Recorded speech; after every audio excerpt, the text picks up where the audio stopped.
श्री स्वामी समर्थ. जय जय स्वामी समर्थ. तुम्ही जर श्री स्वामी समर्थांचे खरे भक्त असाल तर कमेंट बॉक्समध्ये स्वामी आई मी तुझं बाळ आहे अशी कमेंट करा, भाग्यवंत ठराल. मित्रांनो, आजचा व्हिडिओ खूपच महत्त्वपूर्ण आणि ज्ञानवर्धक असा आहे. कारण आज आपण माहीत करून घेणार आहोत की ज्या घरात मांजर पिल्लं घालते त्या घराचं काय होत असतं.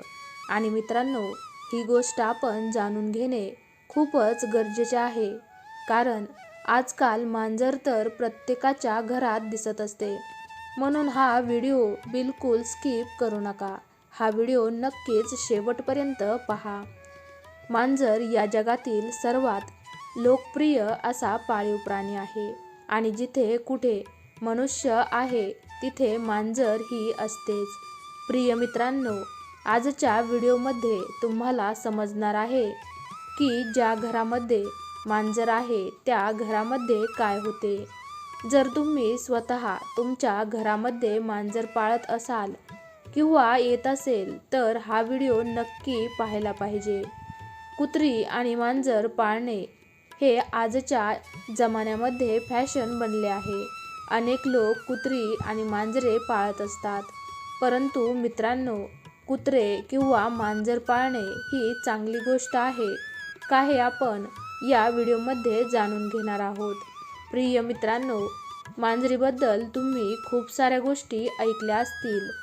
मांजर ही वेगवेगळ्या प्रकारचे संकेत देत असते हे सुद्धा तुम्हाला माहीत असेल. परंतु मित्रांनो, आज हे सत्य आहे ते तुम्हाला मी सांगणार आहे. ते सत्य प्रत्येकाने ऐकणं अत्यंत गरजेचे आहे. शास्त्रानुसार या जगामध्ये असा एक सुद्धा वर नाही ज्या घरामध्ये मांजर येत नाही. मांजर प्रत्येक घरात जाते ज्या घरात माणूस राहत असतो. परंतु मित्रांनो, तुम्हाला ही गोष्ट माहीत आहे का? जर तुमच्या घरात मांजर येत असेल आणि सारखी ती येत राहत असेल तर या गोष्टीचं काय संकेत असतो? आणि जर तुमच्या घराच्या आजूबाजूला मांजर रडत असेल तर या गोष्टीचा काय संकेत असतो? आणि जर मांजर तुमच्या घरामध्ये तिच्या पिल्लांना जन्म देत असेल तर या गोष्टीचा काय संकेत असतो? आणि मित्रांनो, जर तुम्ही कोणत्याही शुभकार्यासाठी जात असाल आणि जर तुम्हाला मांजर आडवी जात असेल तर याचा काय संकेत असतो? मित्रांनो, मांजर कमी उजेडामध्ये म्हणजेच रात्रीसुद्धा पाहू शकते. जवळजवळ 95 वर्षापासून मांजर मनुष्यासोबत आहे. तिचा जीवनकाळ जवळजवळ 15 वर्षांचा असतो. भगवान श्री हरी विष्णू म्हणतात, ज्या घरामध्ये मांजर तिच्या पिल्लांना जन्म देते अशा घरामध्ये माता लक्ष्मीचे आगमन होते. परंतु सत्य काय आहे हे तर तुम्हाला व्हिडिओ पूर्ण पाहिल्यानंतरच कळणार आहे. मित्रांनो, व्हिडिओमध्ये पुढे जाण्या अगोदर तुम्हाला एक नम्र विनंती आहे. तुम्ही जर अजूनही आपल्या चॅनलला सबस्क्राईब केलं नसेल तर आत्ताच सबस्क्राईब करून बेल आयकॉन प्रेस करा आणि ऑल नोटिफिकेशन ऑन करा, जेणेकरून आम्ही अपलोड केलेले नवनवीन व्हिडिओ तुम्हाला रोजच्या रोज पाहता येतील. तर मित्रांनो, कमेंटमध्ये श्री स्वामी समर्थ नक्की लिहा. सुरुवात करूया व्हिडिओला. मित्रांनो, प्राचीन काळातील गोष्ट आहे. एका नगरामध्ये एक स्त्री राहत होती. त्या स्त्रीला एक पुत्र असतो. परंतु तिचा तो पुत्र अपंग असतो. तो सतत अंथरुणावरच पडलेला असतो. त्याला उठता येत नाही किंवा चालता सुद्धा येत नाही. त्याचे संपूर्ण अंग दुखत असते. त्या स्त्रीला असे वाटत असते की तिच्या पुत्राचा काय होणार आहे. प्रिय मित्रांनो, जेव्हा त्या मुलाला 1 वर्ष पूर्ण होते तेव्हाच त्या स्त्रीला आणखी एक पुत्र होतो. परंतु तिचा तो दुसरा पुत्र सुद्धा पूर्णपणे अपंग असतो. तो सुद्धा त्या स्त्रीच्या पहिल्या पुत्राप्रमाणेच अपंग असतो. त्याला अंथरुणातून उठता येत नाही किंवा चालता सुद्धा येत नाही. आता त्या स्त्रीला आणखी चिंता सतावू लागली.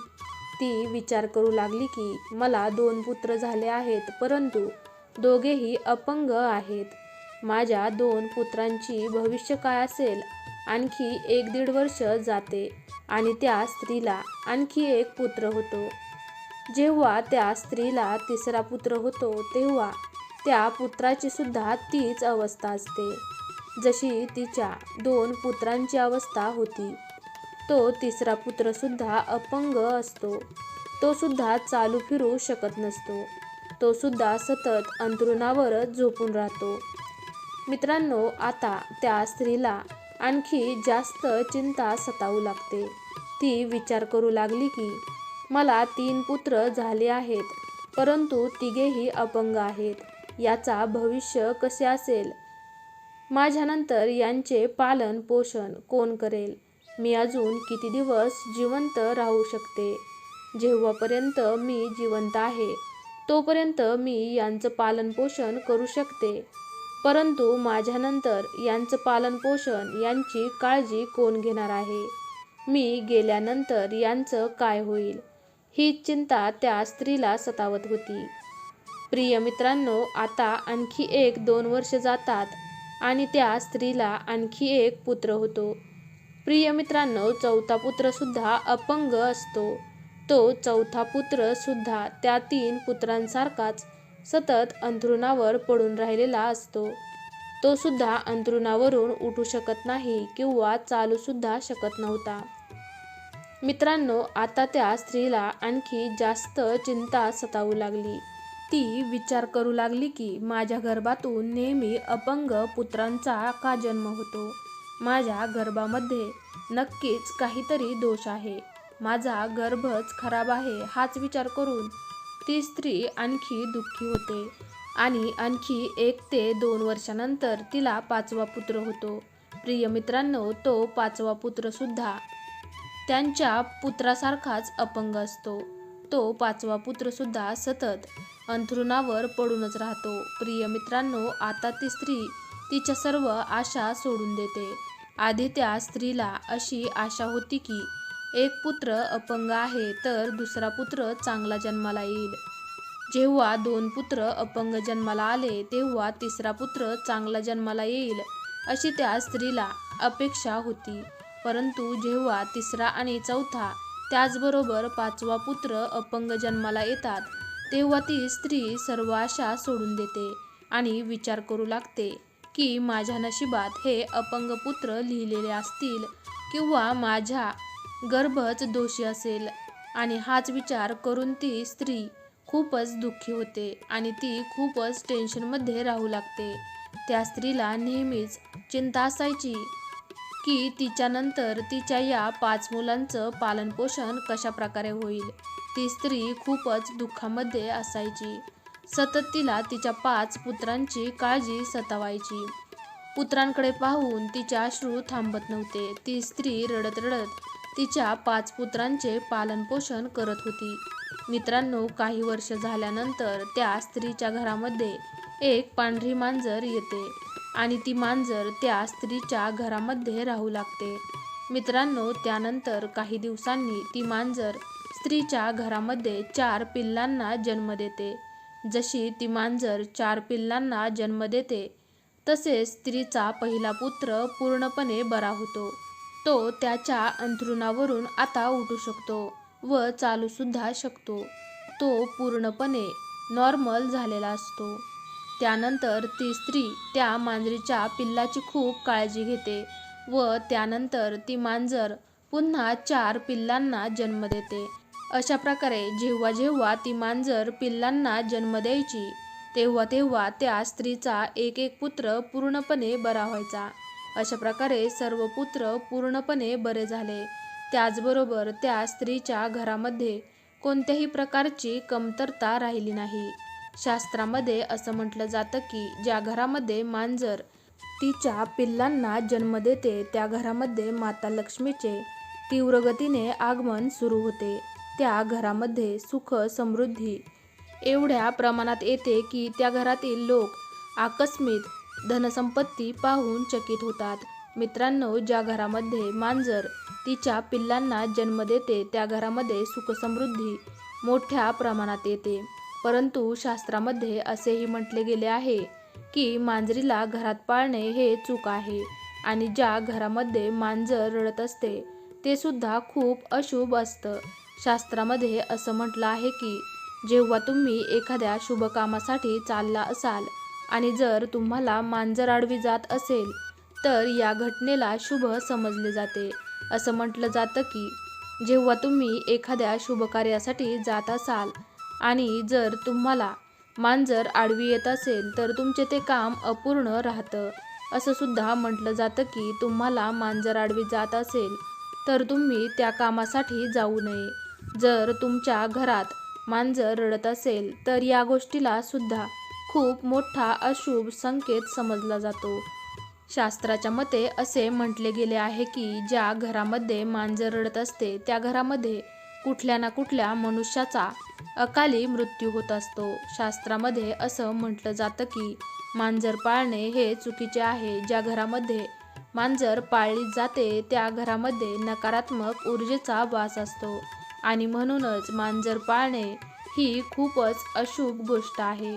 प्रिय मित्रांनो, जर तुम्हाला मध्यरात्री मांजर दिसत असेल तर या गोष्टीला सुद्धा खूप मोठा अशुभ संकेत समजलं जातं. असं म्हटलं जातं की ज्या व्यक्तीला मध्यरात्री मांजर दिसत आहे तर अशा व्यक्तीचा भाग्य त्याच्यावर रुजते. आणि दुसरी गोष्ट ही सुद्धा आहे की ज्या घरामध्ये मांजर तिच्या पिल्लांना जन्म देते त्या घरामध्ये माता लक्ष्मीचा वास असतो. ज्योतिषशास्त्रानुसार असं म्हटलं गेलं आहे की ज्या घरामध्ये मांजर पाळले जाते किंवा ज्या घरामध्ये सारखी मांजर येत असेल तर ही गोष्ट आपल्यासाठी अशुभ आहे. आपल्या घरामध्ये जिथे जिथे मांजर फिरत असते त्या घरामध्ये नकारात्मक ऊर्जा सतत येत असते. त्याचबरोबर आपल्या घरामध्ये असलेली सकारात्मक ऊर्जेला सुद्धा या गोष्टीमुळे खूपच मोठी हानी होत असते. ज्या घरामध्ये मांजर पाळली जाते त्या घरातील सदस्यांच्या स्वास्थ्यावर सुद्धा याचा खूप मोठा परिणाम होत असतो. घरातील सदस्य सारखे कोणत्या ना कोणत्या आजाराला सामोरे जातात. जर मांजर घरामध्ये मलमूत्राचा त्याग करत असेल तर आपल्यावर खूप मोठे संकट येण्याचीही शक्यता आहे. असेही म्हटलं जातं की जर तुमच्या घरातील पाळीव मांजर अचानक कुठे जात असेल तर समजून जा येणाऱ्या काळात तुमच्यासोबत एखादी अशुभ घटना घडणार आहे. मांजर ही भगवान श्रीहरी विष्णूंची पत्नी लक्ष्मी माता यांची मोठी बहीण लक्ष्मीचे वाहन आहे. मग मांजरीचा शुभ संकेत कोणता आहे? जर तुम्ही मांजरीला तिच्या पिल्लांसोबत पाहत असाल तर हा शुभ संकेत मानला जातो.